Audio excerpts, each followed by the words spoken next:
del Señor Jesucristo. Amén. Para mí es una inmensa satisfacción estar entre ustedes. La verdad que el Señor tiene propósitos un tanto incomprensibles, ¿no? Yo vine a estar con ustedes una buena temporada y el Señor me sacó de acá, ¿no? Y son cosas del Señor, ¿no? Pero me sacó de acá porque tenía planes que vaya a pastorear a otra iglesia. Y bueno, así es el Señor. Les traigo saludos de la Iglesia Bíblica Bautista Misionera Jesús el Salvador en San Martín de Porres, en Lima, que me han enviado para esta zona. Hoy día vamos a ver un tema que se llama "El Hacedor cumplirá su propósito en mí". El Hacedor, o sea Dios, cumplirá su propósito en mí. En líneas generales, el Hacedor, o sea Dios, tiene planes magníficos para todo ser humano, planes de bien y no de mal.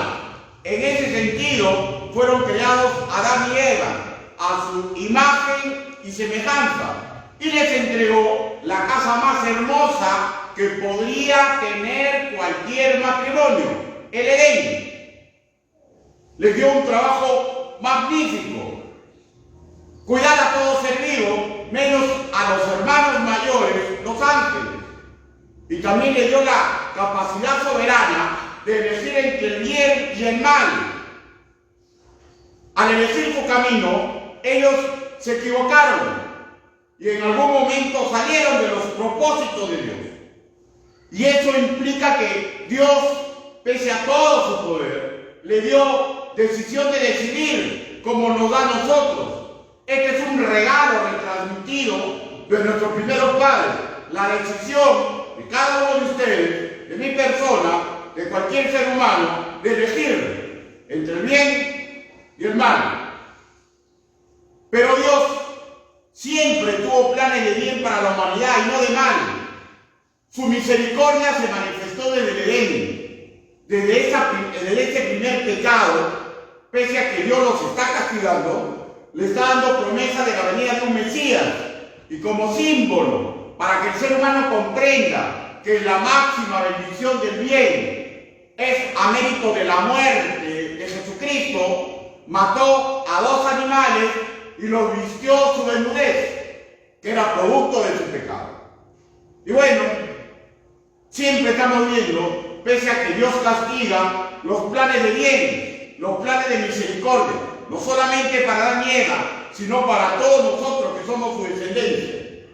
Lo mismo con los seres humanos que vinieron después de Adán y Eva, antes del diluvio.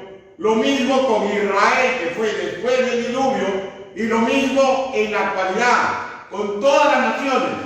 Y específicamente con nosotros, su pueblo. Aquellos que hemos aceptado la sangre derramada en la cruz como la única forma de poder tener vinculación correcta con el Hacedor. Y la verdad que es triste y lamentable, y lo que usted ha escuchado, usted lo sabe, porque fue en su pasado, pero usted sale a la derecha, a la izquierda, y te dice lo mismo. Escúcheme, por favor. Cuando hay personas que las cosas le van bien, de frente dicen: es que soy lecherazo, soy suertudo. Hay otros que dicen: no, a mí me va bien porque yo tengo una capacidad inmensa. Hay otros que dicen: no, es que mis padres me han ayudado, el Señor me ha ayudado, el amigo me ha ayudado. Y hay otros que, más triste todavía, relacionan que les va bien porque tienen plata. Pero ¿saben qué?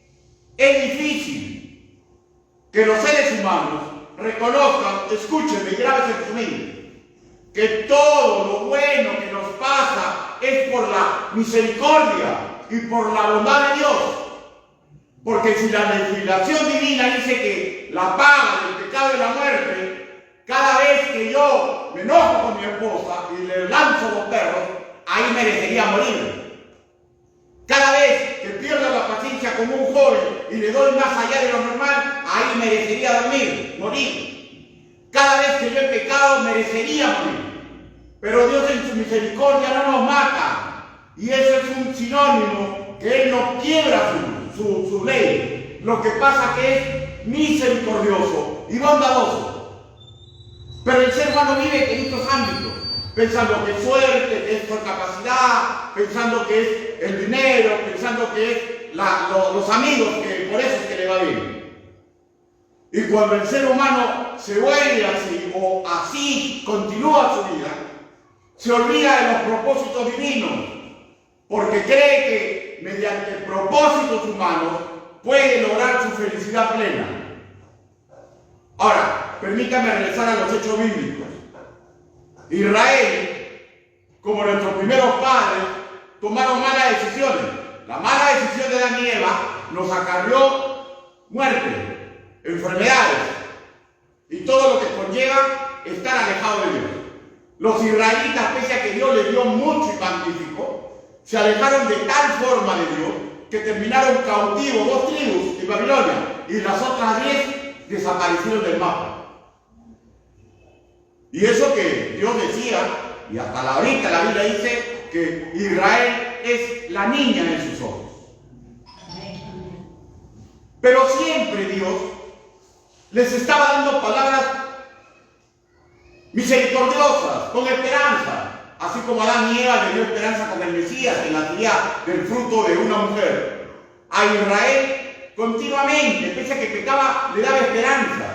Estaban desarraigados y le seguía dando esperanza. Escúcheme, por favor, escúcheme esta esperanza que les da cuando ya están por el continuo pecado desarraigados en Babilonia. Le dice así: yo sé los planes que tengo para ustedes, planes para su bienestar y no para mal, a fin de darles un futuro lleno de esperanza. Yo, el Señor, lo afirmo. Lo escribe Jeremías capítulo 29, versículo 11. Miren, han errado, la han fregado, la han embarrado, se han burlado completamente de Dios, y Dios sigue entregándole palabra esperanzadora. Óigame, si las personas aún no se van al infierno, es por la bondad y la misericordia de Dios. Por eso, hasta el último suspiro, ya es la oportunidad para cambiar de vida, para dejar de ir camino al infierno y ir al cielo. Y aquellos que tienen que impulsar esto en los seres humanos que van camino al infierno, somos nosotros. De ahí que, mediante la doctrina y la enseñanza de la palabra del Señor, nos educamos para que vean en nosotros la representación del Señor Jesucristo. No digo que usted es perfecto, no digo que yo soy perfecto, pero tienen que ver en nosotros bondad, misericordia, orden, magnanimidad. Tienen que ver fe, para que ellos comprendan que no es mentira, que es un camino verdadero.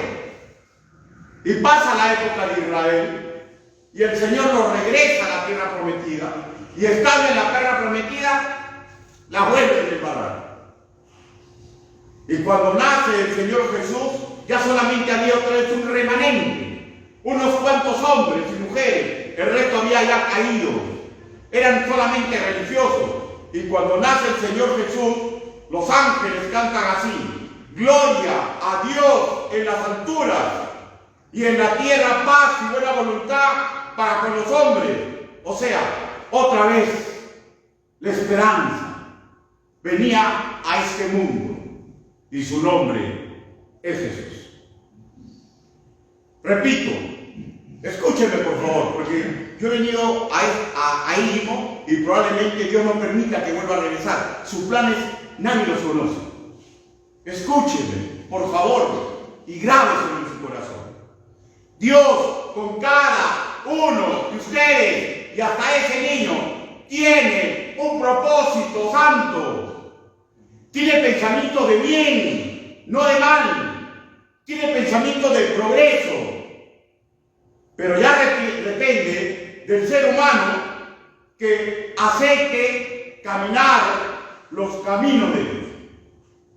Y este es el preámbulo de la predicación del día de hoy, que se llama: el Hacedor cumplirá los propósitos en mí. Y cuando digo en mí, en cada uno de ustedes. ¿Ya? Salmos, capítulo 138, versículo 8. Salmos.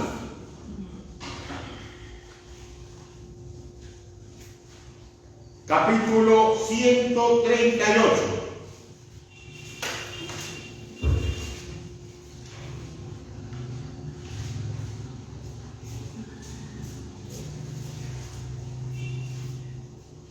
Este hermoso salmo nos indica toda la introducción en cortas palabras. Por favor, una vez que lo tenga, con excepción de lo que está delicadito de salud y con excepción de lo que están cuidando niños, yo le voy a rogar a todos que se pongan de pie. Si es que lo ubica, no me callen. Si ya lo ubicó, ya, para no dar lectura y usted no lo ha encontrado todavía, ¿no? Ya, si usted ya lo ubicó, pónganse de pie. Salmo 138, versículo 8. Permítame leerlo una vez.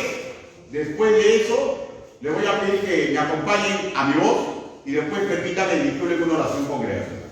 La palabra del Señor dice así: Jehová cumplirá su propósito en mí. Tu misericordia, oh Jehová, es para siempre. No desampares la obra de tus manos. A la voz de tres. 1, 2, 3. Jehová cumplirá su propósito en mí. Tu misericordia, oh Jehová, es para siempre. No desampares la obra de tus manos. Pongo incline su rostro. Permítame orar. Bendito Padre Celestial, Señor, yo le doy gracias que usted está permitiendo que el púlpito sea hoy día mío. Hable, Señor Yahvé. Permita que el trabajo que he preparado sea una tormenta, Señor, para aquellos de nosotros que probablemente estamos muy alejados de usted. Y que sea suave brisa, que sea contentamiento, como el susurro de la primavera, Señor, cuando viene esa frescura a nuestro rostro, Señor. Permita, Señor, que todos los que estemos aquí podamos aquilatar, Señor, que usted tiene un propósito por cada uno de nosotros. Hable, Señor Yahvé, porque la Iglesia Bíblica Bautista de Cristo viene, se ha reunido para escuchar su voz.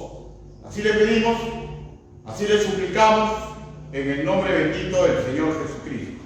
Por favor, tomen asiento. Quiero dejar claro que en el contexto de todo este salmo está sobreentendido que se está hablando de un ser humano que sirve a Dios, David, ¿ya? O sea, esto no aplica a una persona que no está sirviendo a Dios.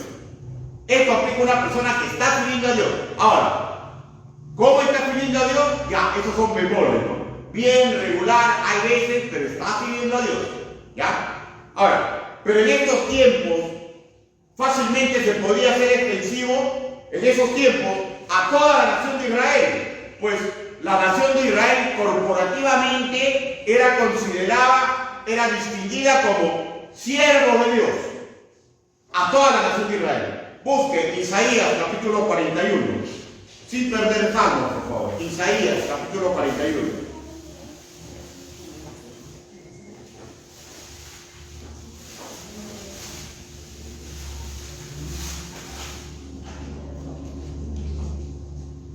Miren lo que dice la palabra del Señor.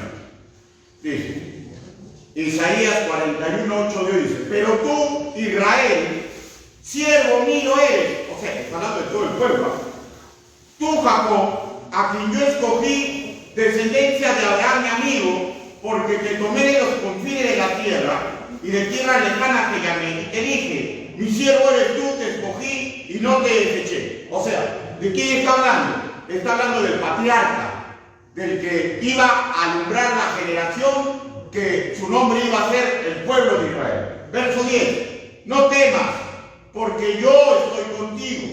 No desmayes, porque yo soy tu Dios que te esfuerzo. Siempre te ayudaré, siempre te sustentaré con la diestra de mi justicia. Por favor, escuchen, escuchen.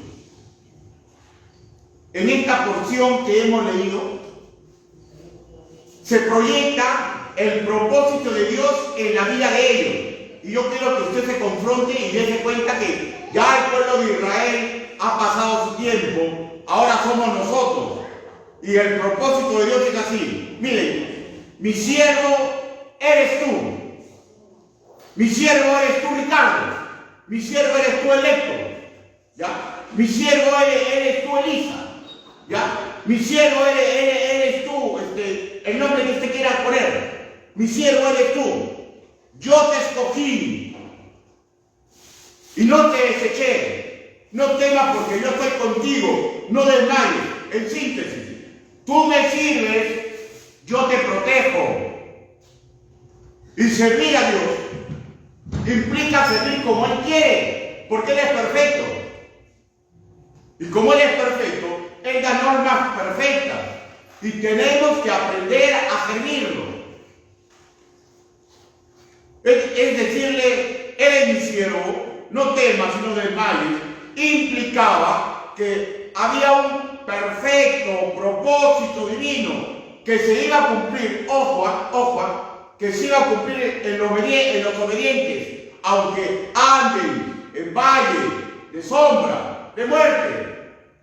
Ahora, esto no implica que somos inmortales, ¿no? Porque muchos de los testigos de Dios de aquel entonces fueron muertos, fueron aserrados, fueron crucificados, fueron degollados, ¿ya? Muchos fueron así.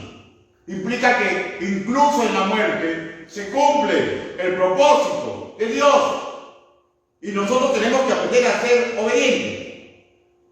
Había una señorita, porque nunca se llegó a casar, Jessie Penn, metodista, galesa, o sea de Inglaterra, que ya está en la presencia del Señor desde 1927. Y ella escribió así, el alma tiene siempre que tener la visión divina que la separe de la visión terrenal.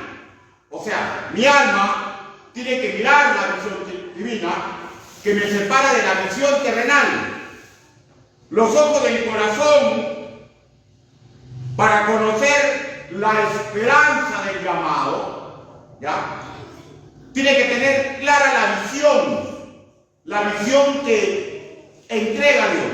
¿Y esto qué significa? Escúcheme, por favor.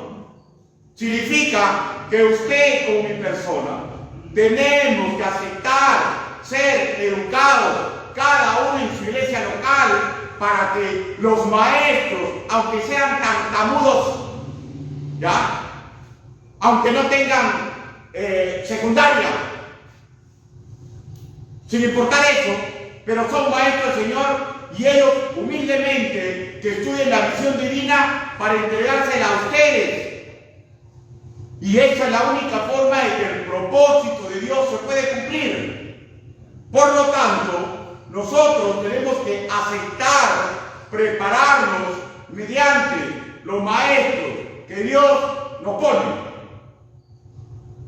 Un escritor anónimo escribió lo siguiente: algunas veces podemos estar tan ocupados en nuestra vida que nos olvidamos del propósito que hay detrás de ellas.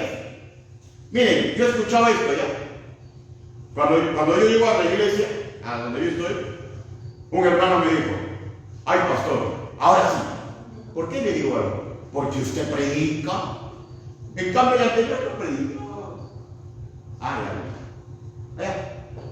Resultado, ese hermano que dijo casi nunca va a la iglesia.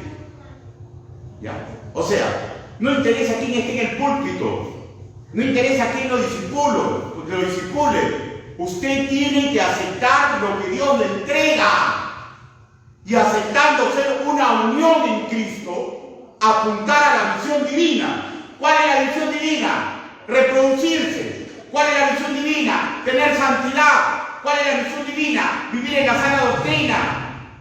Miren, yo estoy magníficamente maravillado de que yo he luchado tantos años acá, ¿ya? Y nunca pude alcanzar a nadie más. Me entregó Dios un grupo humano y lo mantuve y lo intenté edificar, ¿ya? Pero ahora vengo y veo a caras nuevas.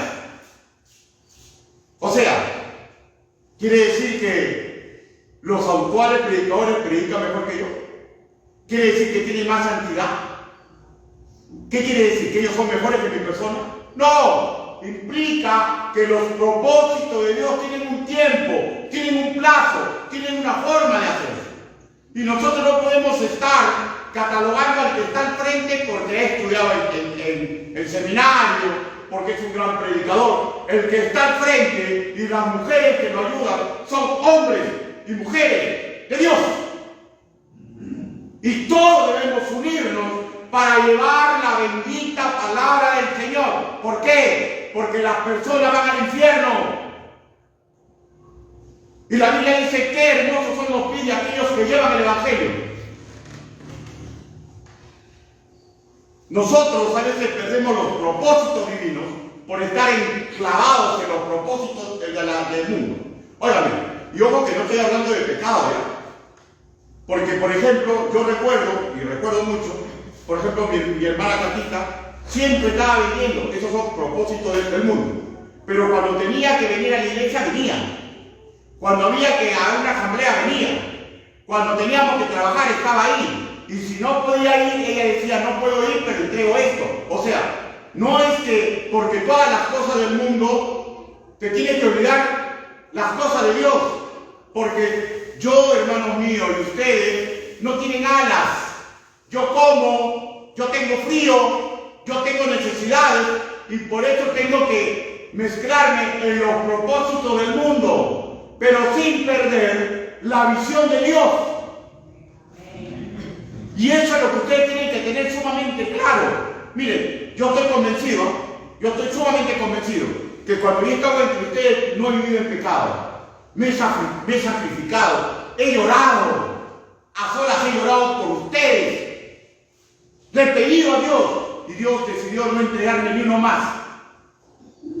Y nos hemos esforzado, nos hemos ido a los hechos, casas, nos hemos esforzado. Yo me voy y el Señor trae más. Es para que me den una cachetada a aquellos que dicen tenemos que tener un gran predicador, tenemos que tener un gran pastor. Hermanos, los propósitos de Dios se pueden cumplir hasta con un tartamudo. Miren, cuando yo estaba congregando en la primera iglesia donde yo empecé, el predicador era un hermano tartamudo que tartamudeaba, leía a veces santo, a veces despacio, y era una cosa casi imposible de escucharlo. Y yo era policía y había llegado tarde y me tocó el último asiento. Y yo estaba ahí. Y los jóvenes, como yo soy palomía, pensaban que yo me estaba burlando. Yo no me estaba burlando, sino quería escuchar el mensaje.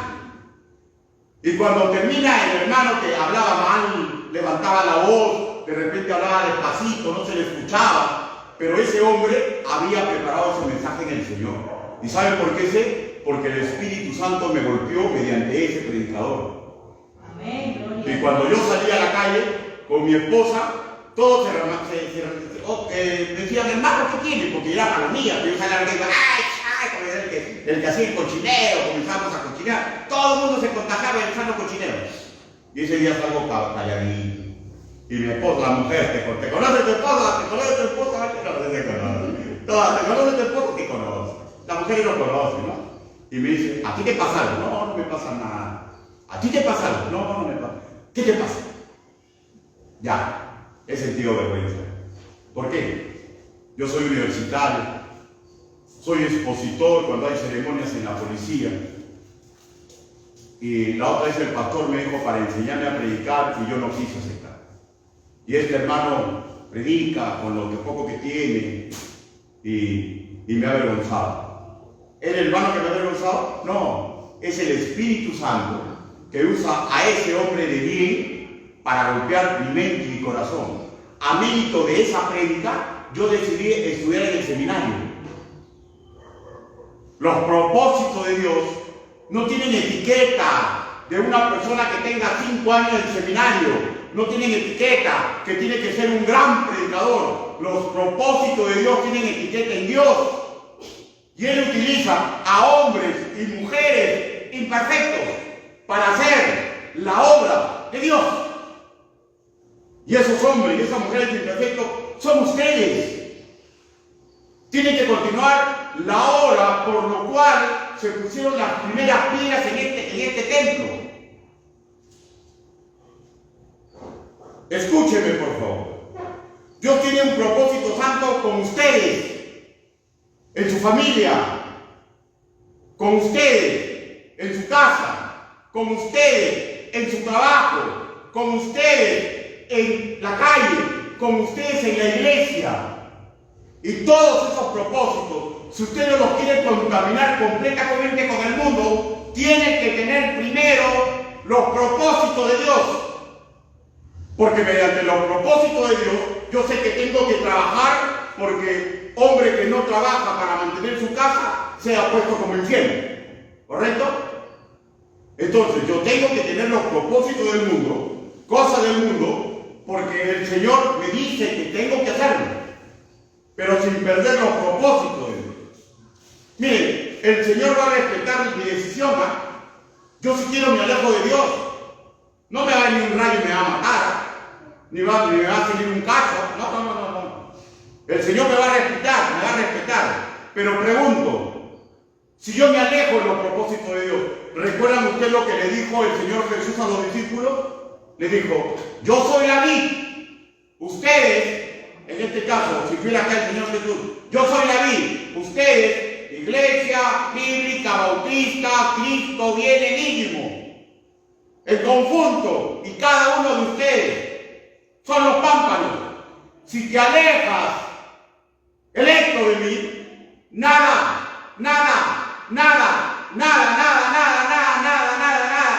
bueno podrás hacer. Amén, gloria a Dios. Porque podrás ganar plata, podrás ganar prestigio, pero para empezar, los ángeles que te cuidan estarán llorando. Amén. Hermanos, no se les pide que todos salgan a caminar, que vengan a todos los cultos. Se les pide que cuando puedan, y es lo correcto, se permitan ser educados, que se unan como la gran familia que yo conocí. Miren, yo estoy predicando lo que dice la palabra del Señor. A mí nadie me ha contado nada, por si acaso, ¿ya? A mí nadie me ha contado nada, sino que siempre, y ustedes me conocen, siempre yo los he exhortado a que se unan. Miren, yo el tiempo que estuve acá vi una hermosa familia, maravillosa familia.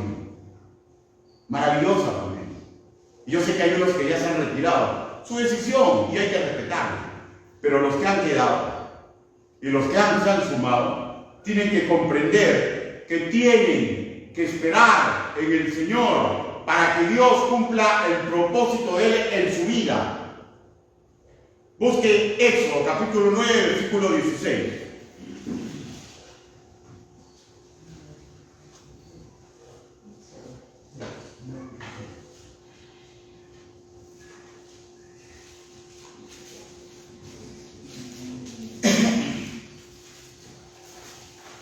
Éxodo, capítulo 9,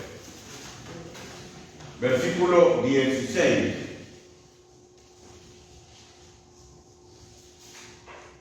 Miren lo que Dios le dice a los hombres de antaño, ¿ya? Y usted, cuando dice hombre, usted ponga su nombre, ¿ya? Porque cuando dice acá hombre, considere su nombre. Miren lo que dice. Y la verdad, yo te he puesto, ponga su nombre, yo te he puesto para mostrar en ti mi poder y para que mi nombre sea anunciado en toda la tierra. Las personas tienen que ver, hermano, mediante usted el poder de Dios.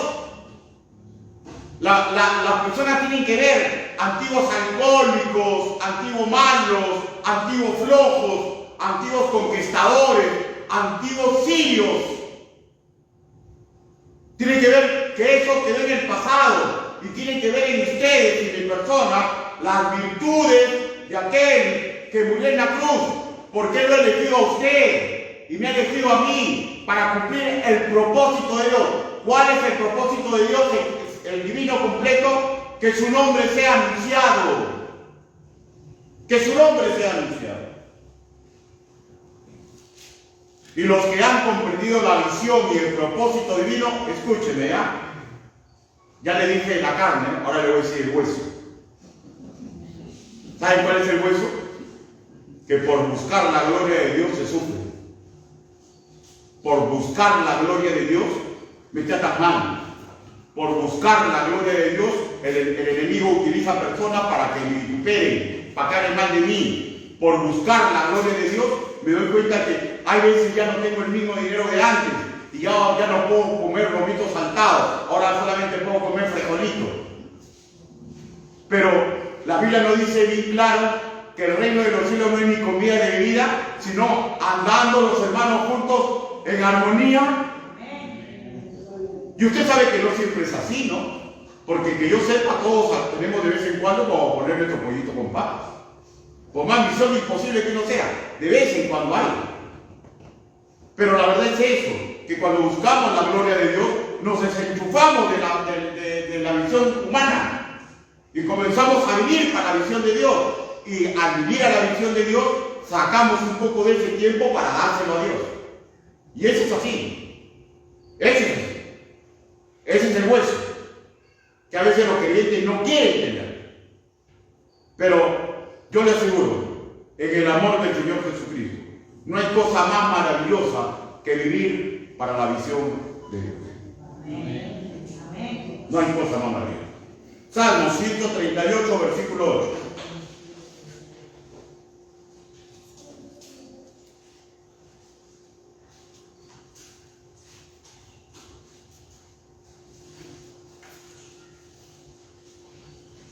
Le dije que no lo pierda.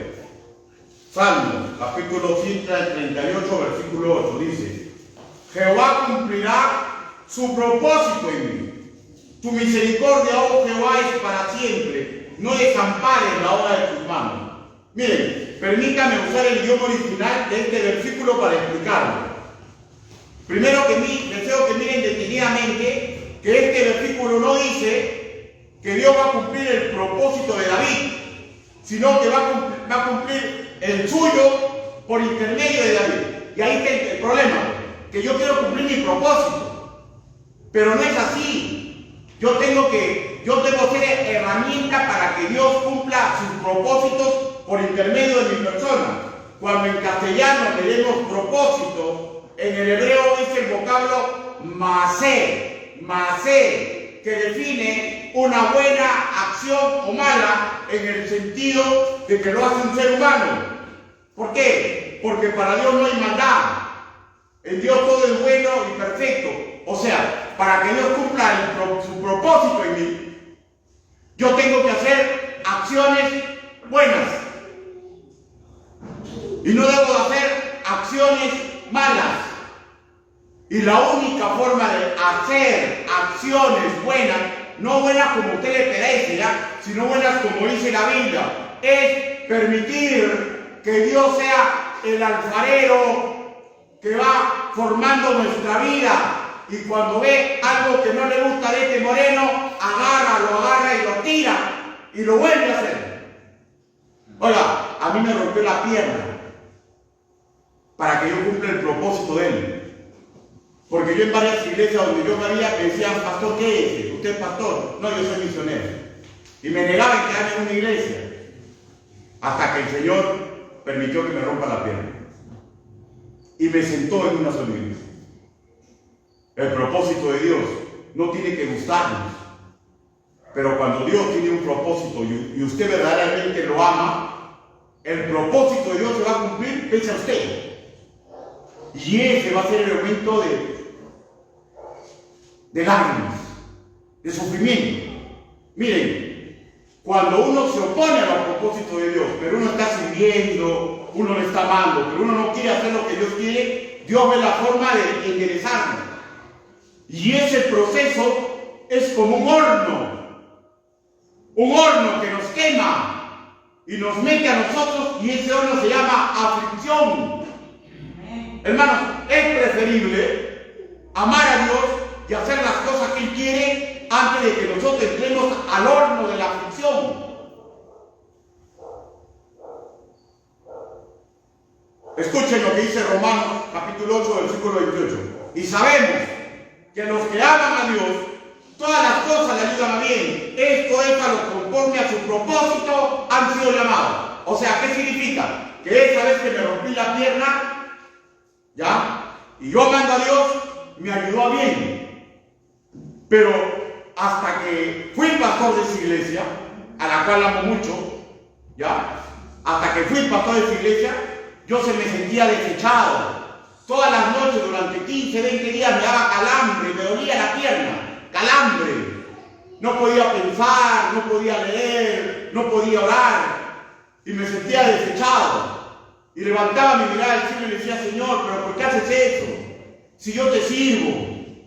He revisado mi vida y no tengo pecado oculto, todo te lo he entregado. ¿Por qué haces eso? Y si él me hubiera querido contestar en palabras, me hubiera dicho, porque yo quiero que tú seas pastor y te dejes de estar chivateando por el mundo. Y él cumplió el propósito.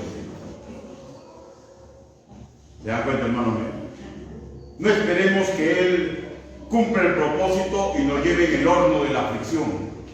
Hagamos la cosa correcta. ¿Quién no pide todo? Como el tiempo pide el 10%. ¿El tiempo acaso pide todo el tiempo? No pide todo el tiempo. Hay momentos de culto, momentos de discipulado, y hay personas que dicen, no tengo tiempo. ¿Cómo que no se tiene tiempo? ¿No son 24 horas del día? ¿Y no son 24 horas para usted y para el discipulador? Sí tenemos tiempo. Lo que pasa es que no administramos bien nuestro tiempo. Pero 1 hora a la semana no puede entregarlo para ser discipulado. Y aquel que discipula no puede ponerle 1 hora a la semana. Sí se puede. Lo que pasa es que estamos atareados en cosas del mundo y nos olvidamos el propósito de Dios. Y el propósito de Dios es que cada uno de ustedes sean sabios para que de imagen en imagen crezcan a la imagen del Señor Jesucristo. Y así, cuando ustedes prediquen y hablen, las personas digan, si es que es así, ¿cómo será el Señor Jesucristo? Hermanos, el propósito de Dios es el término hebreo kletos, que implica una invitación hermosa para distinguirnos.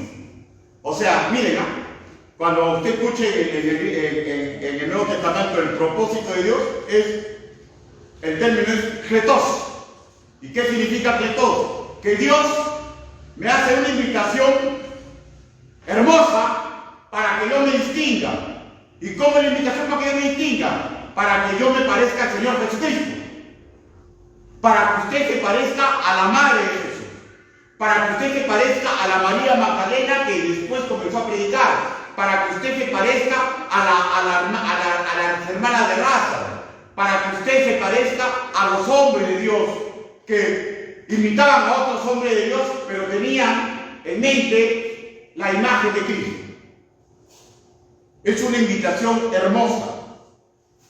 Y es una invitación hermosa que implica, todo esto está en el término, implica lo siguiente. Implica que ese que acepta el propósito de Dios se pone en forma horizontal. O sea, como que tú me dices tu propósito y yo me tiro al suelo. O sea, haz conmigo lo que quieras. Haz conmigo lo que quieras. Porque el que está herido reta, a mí no. Y el que se humilla le dice, haz conmigo lo que quieras. Hermano mío, el propósito de Dios para todos nosotros es el mismo. El propósito de Dios para todos nosotros es que nos distingamos en una generación corrupta. Mire, yo salgo, veo a la derecha, miro a la izquierda, veo hermosas personas. Hermosas personas. Me acuerdo que la vecinita de acá, 2 o 3 veces me tocaba la puerta y me decía, pastor, yo no soy de su fe, pero me permite invitarle una comidita.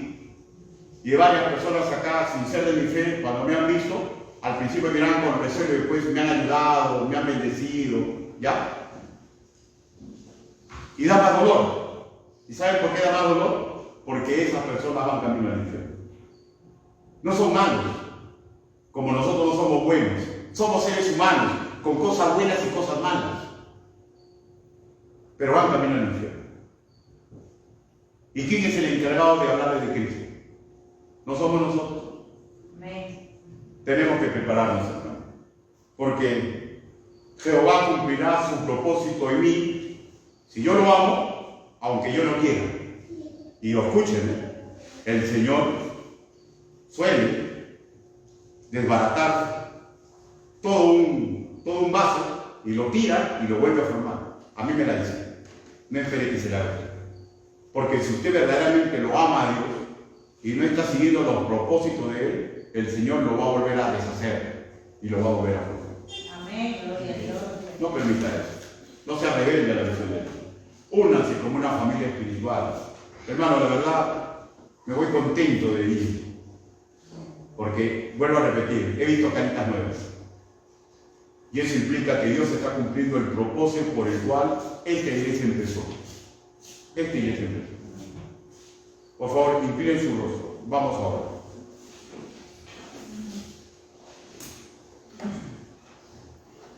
Bendito Padre Celestial, mi Dios Santo y Todopoderoso.